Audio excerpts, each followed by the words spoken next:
1602, August 5th, 2026, right now marks 2,668 hours of progress on a global horror simulation. Currently, the voxel-based Fog of War is currently working in Unreal Engine. The entire system has been moved from Unity Engine into Unreal, and the purpose of moving it into Unreal was to test it with the volumetric local height fog.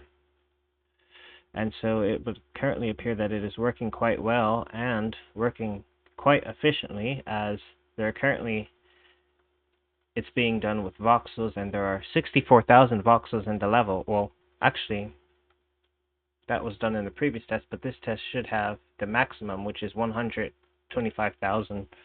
And so yes, according to the counter, there's 125,000 voxels, and it doesn't appear to be affecting performance. And this also is being done with fog, actual fog for the Fog of War, instead of just a flat texture. And what this is able to do is work really nice with height when combining the fog with the voxels. And currently a radius is being used to sort of diminish fog.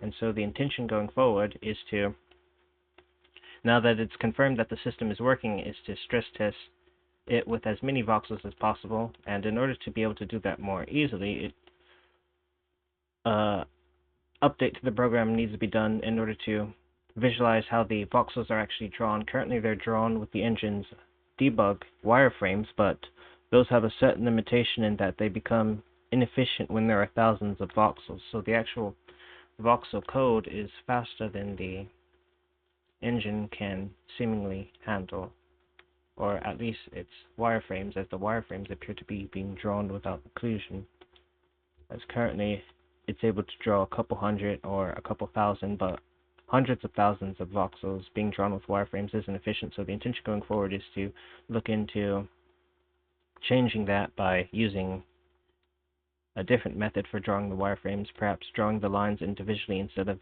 every single voxel, as those share points and there's obviously some overlap and waste, and it's not even known if they're actually being occluded. It could be that the voxels for the wireframes aren't being included. And so the intention going forward is to find a faster method for drawing them, as well as